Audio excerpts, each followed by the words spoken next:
저는 새 아이 엄마, 풀타임맘, 그리고 킹덤 패밀리의 저자 박예슈입니다. 반갑습니다.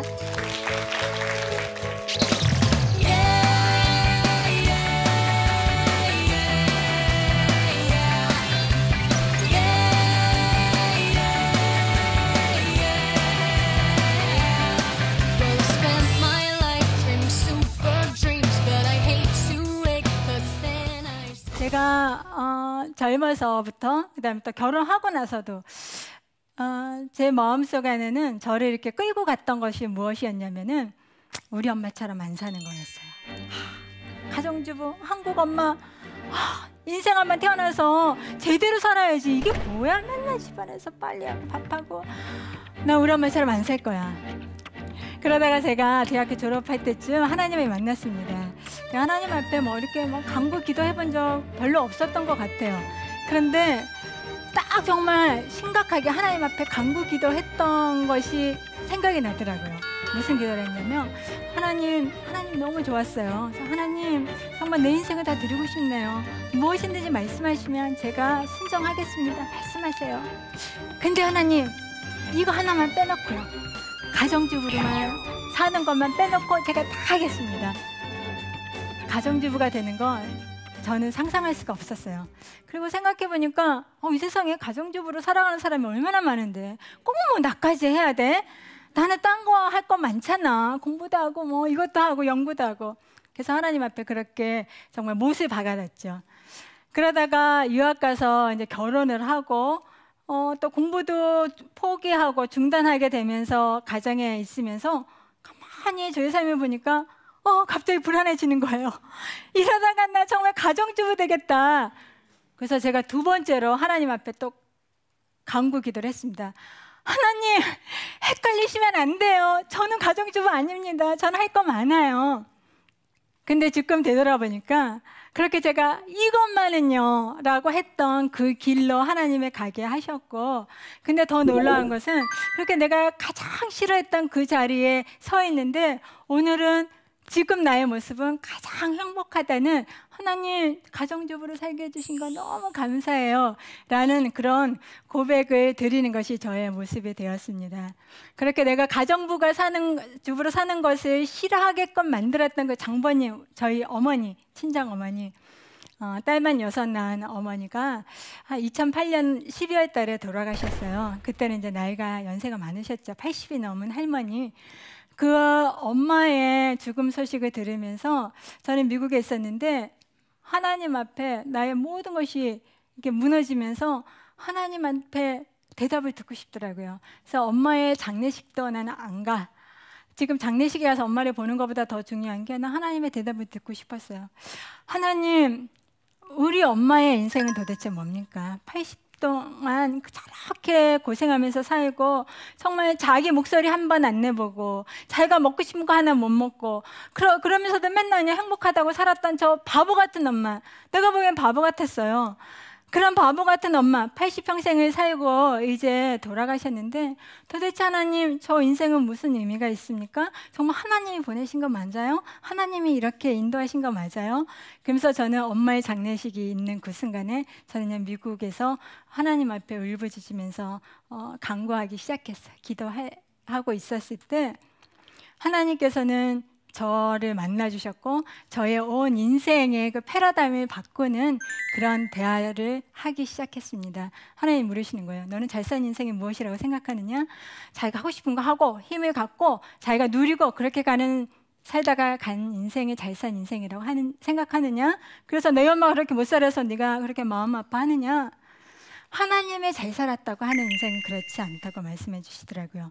하늘이 미랄이 되어 썩어진 인생, 다 썩어져서 흔적도 없이 사라지는 인생, 그런 인생을 하나님께서 기뻐하시고 그리고 우리 엄마가 살았던 그 80평생의 인생을 참으로 기쁘게 받으신다고 하시는 그런 음성을 들려주셨습니다. 저는 이미 하나님을 알고 있었지만 그때 다시 하나님을 만났던 것 같아요. 와, 하나님 정말 놀라우신 분이다.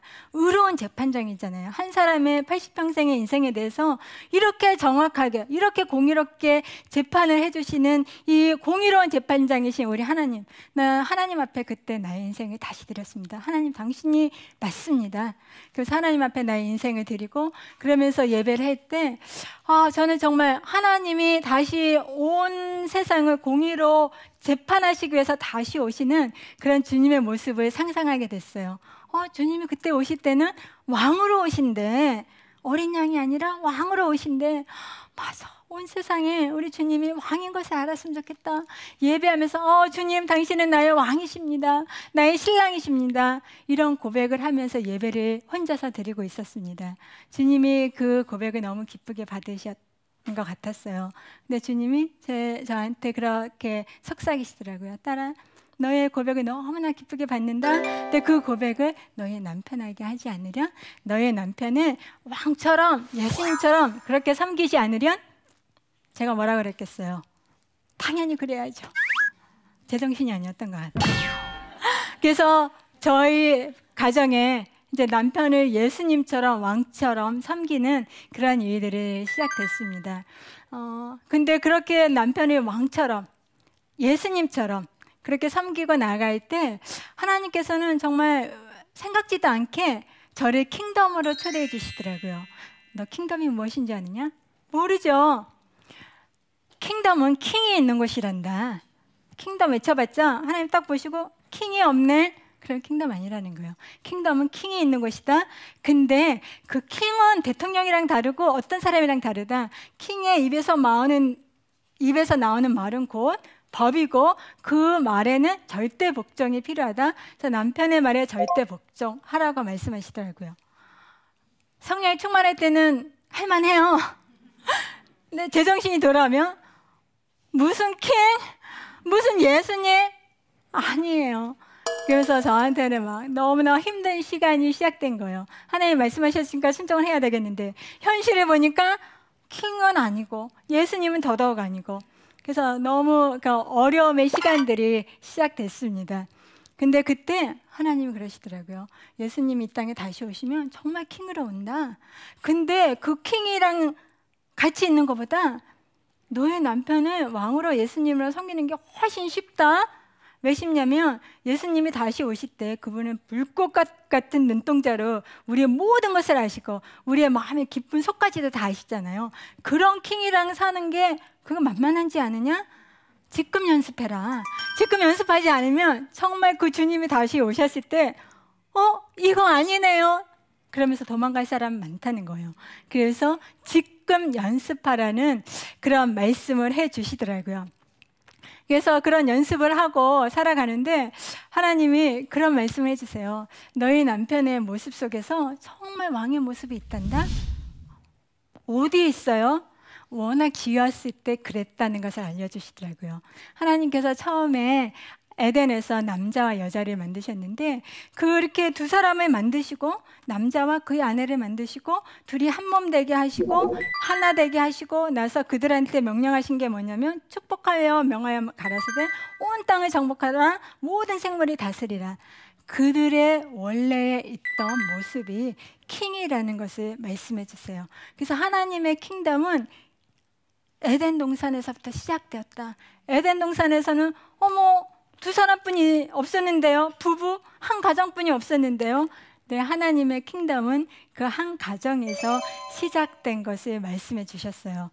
그래서 이 가정 안에는 하나님이 보여주시고자 하는 그 킹덤의 모든 모습들이 담겨져 있다는 것을 알려주셨어요.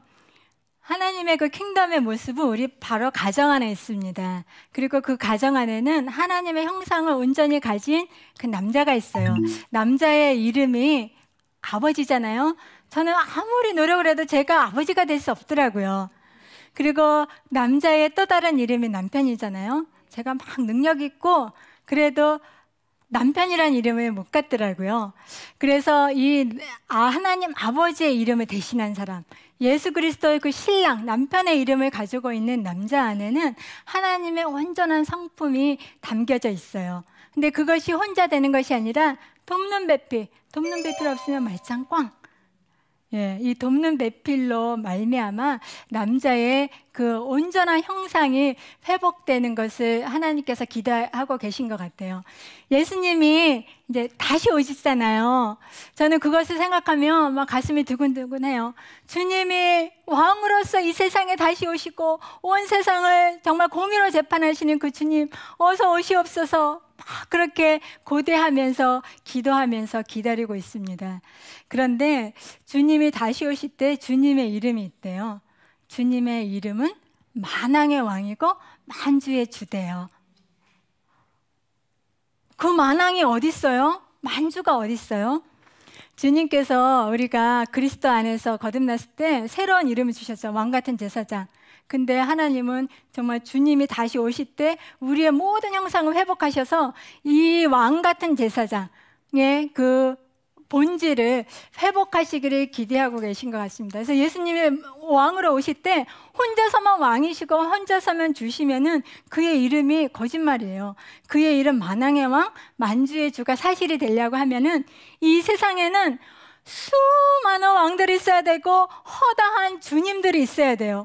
그 왕들과 그 주들이 어디 있나요? 바로 우리 가정 안에 있습니다.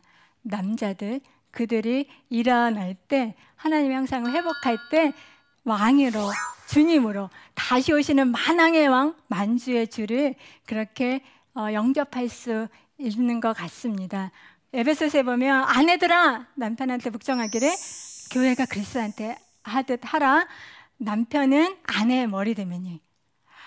머리? 하나님 제 머리도 있는데요.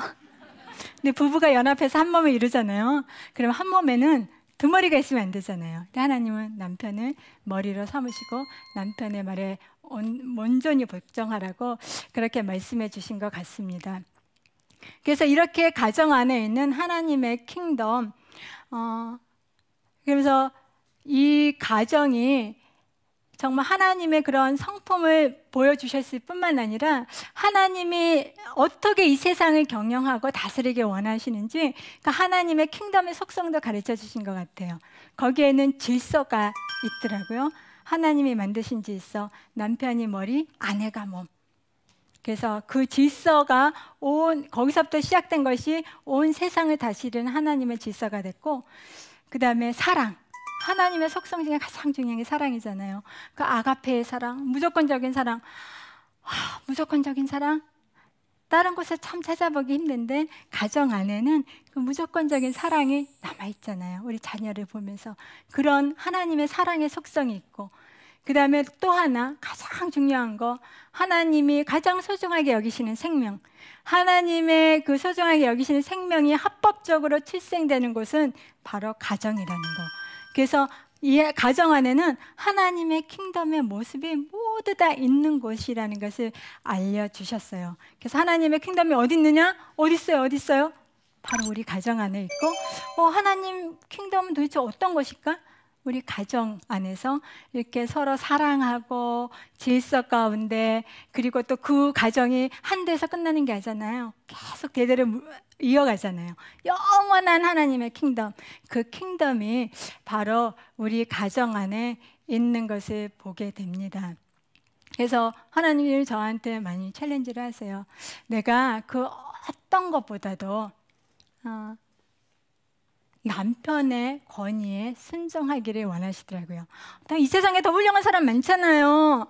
근데 그거보다도 하나님은 남편을 정말 존중히 여기고 권위에 순종하는 것을 기뻐하시는 것 같았어요.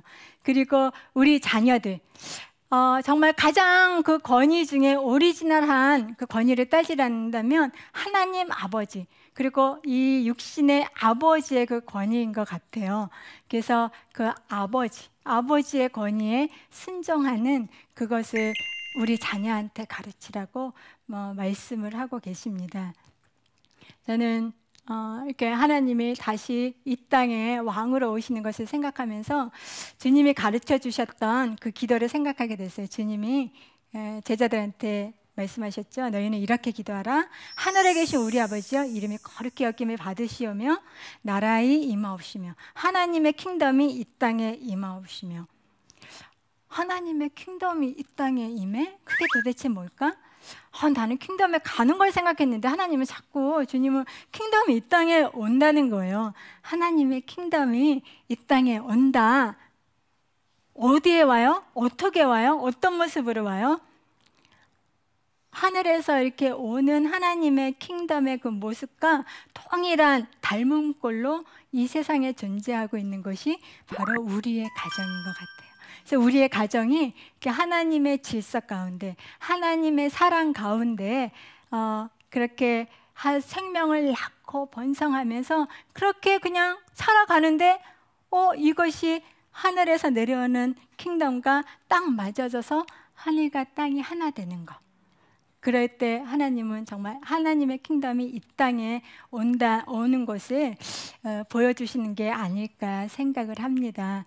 그래서 우리들의 가정, 그것은 바로 하나님의 킹덤입니다. 우리가 이렇게 삶을 살면서, 특히 이제 여자로서 살면서 우리 엄마들이 많이 하늘의 미랄로 썩어졌던 그것을 생각해 봐요. 저 엄마들은 뭐 자꾸 저렇게 고생을 하면서 한평생 살다 갔을까? 뭐 남는 것도 없어.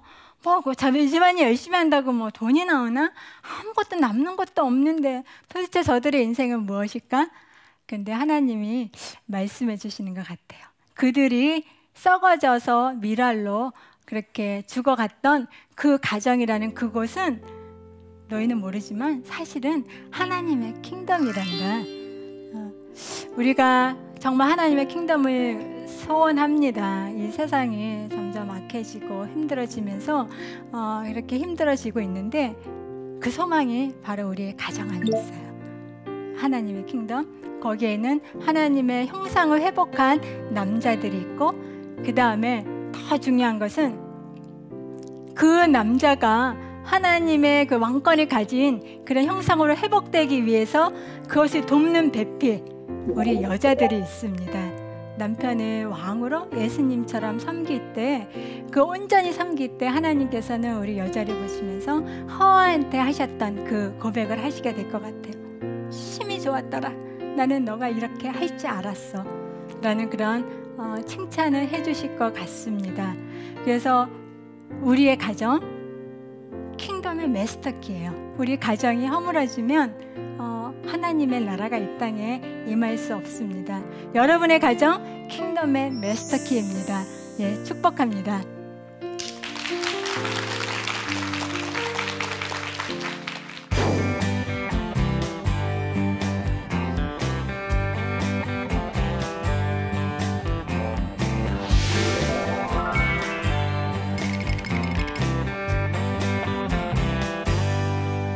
제 남편은 예수님 같지 않습니다. 바리새인 같은 남편도 왕처럼 섬겨야 하나요?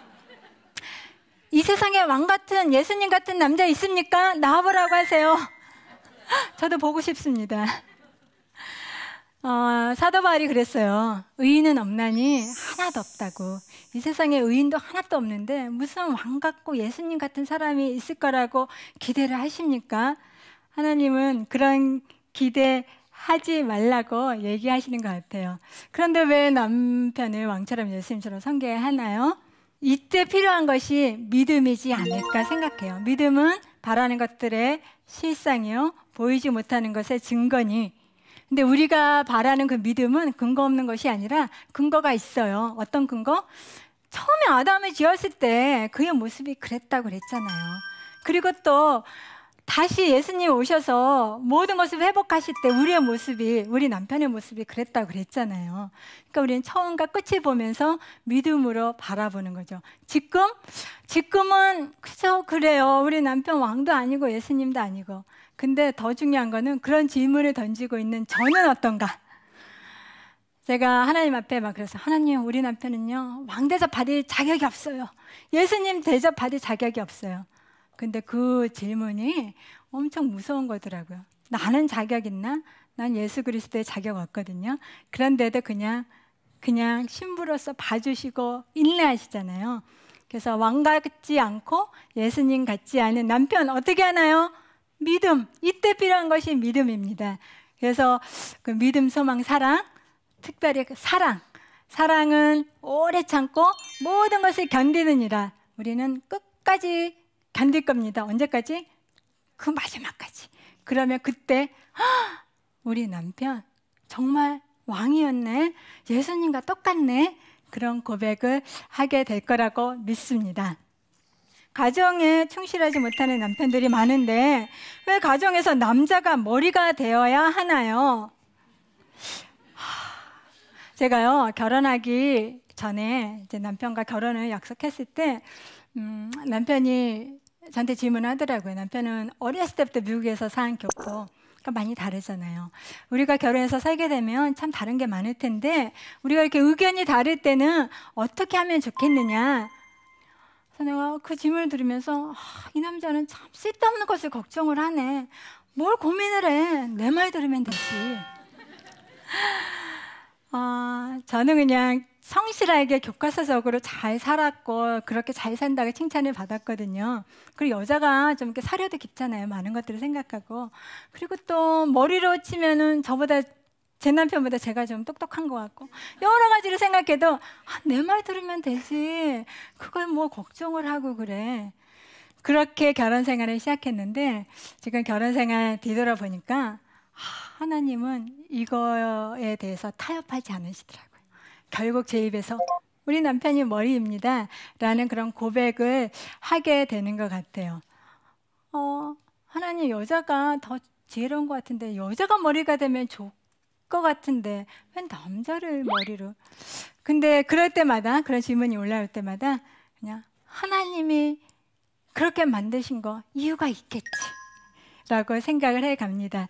그래서 사실은요, 뭐 누가 머리가 되느냐 몸이 되느냐 중요한 게 아니라 각자 맡은 자리에서 누가 성실하게 하나님 말씀에 순종했느냐가 더 중요해요. 나는 몸으로서 얼마나 순종을 했느냐, 또 남편은 머리로서 얼마나 하나님의 그 뜻을 분별하고 잘 했느냐. 각자 그냥 하나님 앞에서 계산받고 또 상급받고 하는 거예요. 누가 머리가 되느냐 몸이 되느냐 그렇게 중요하지 않을 것 같아요. 그래서 그냥 있는 자리에서 우리 순종합시다. 그러면 더 힘들다고요? 아유, 머리가 되는 게 더 쉬울 것 같은데 난 몸이어서 너무 힘들다. 힘들면 더 좋아요. 상급이 더 많잖아요. 남편을 항상 왕처럼 섬기기란 쉽지 않은데 강사님만의 비법이 있으신지요? 왕처럼 섬기기 진짜 어렵습니다. 너무 힘들어서 하나님 저 못하겠어요 금식했던 적도 많아요. 요즘에는 작심삼일을 합니다. 자꾸 까먹어요. 어떻게 왕으로 대접하는지 자꾸 까먹으니까 작심삼일. 근데 하루는 저희 남편이 제안하더라고요. 여보, 허니, 당신 작심삼일 가지고 안 되겠다. 매일 작심해라. 자, 아침 일어날 때마다 번뜩 기억합니다. 작심삼일이 아니라 나는 매일 결단한다. 저는 이제 남편의 모습보다는 남편 안에 있는 예수님의 모습을 보려고 노력을 해요. 그리고 이렇게 섬기고 하는 그 모든 과정을 통해서 하나님과 주님과 대화를 해요. 주님, 나 잘하고 있어요? 나 못하고 있어요? 도와주세요. 그래서 남편을 섬기는 그 과정이 하나님이 저를 신부로서 단련하시는 그런 과정이더라고요. 그래서 꼭 굳이 비법을 따지라고 한다면은 저는 주님과 대화를 하면서 늘 체크하려고 합니다. 예. 킹덤 패밀리의 구성원인 자녀들을 어떻게 양육해야 할까요? 자녀 양육. 엄마가 된다는 게 이렇게 힘든지 몰랐어요. 또 우리 아이들, 셋 아이들 데리고 한국에서 지금 나와서 살고 있는데 와, 이렇게 자녀 교육이 힘든가? 그리고 제가 힘들어하는 것보다도 더 많은 사람들이 걱정해 주시고 참 힘든데, 저는 일단은 저희 가정에서는 그래요. 자녀 교육보다 더 중요한 것이 부부다. 부부 안에서 하나가 됐을 때 그 안에서 모든 자녀한테 필요한 그런 영양분, 귀한 것들이 나올 것이다 믿고 있어요. 그래서 자녀 양육을 생각하기 전에 더 시급한 게 남편과의 관계예요. 그래서 저희는 일단은 부부의 하나됨을 최우선으로 삼고 그렇게 살아가려고 합니다. 그러면 아이들이 아는 것 같아요.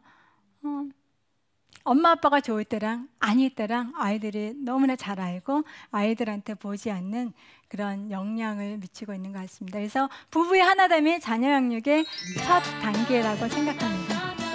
예, 오늘 이 자리에 같이 해주셔서 너무 감사하고 여러분의 가정 안에 하나님의 나라가 임하는 그런 축복이 그 끝날이 아니라 오늘 이 순간에 오늘 이 하루에 있기를 축원합니다. 감사합니다. 다미성교회라고 하는 단체에서요 1992년 10월 28일에 예수님이 오신다라고 무시무시한 환란이 그때부터 시작된다고 했습니다. 지금도 문제가 되고 있는 이 신천지 요한계시록 5장에 보면 예수님이 7개의 뿔과 7눈을 가지신 분으로 묘사합니다. 괴물이잖아요, 그런 분은. 그런데 이들이 이렇게 유혹하고 있는 가장 큰 도구로 사용하고 있는 것이요 바로 요한계시록이죠. 그러면 이 교회가 여태까지 지금 가르쳐오고 또 알고 있는 이 내용들이 도대체 무엇일까요?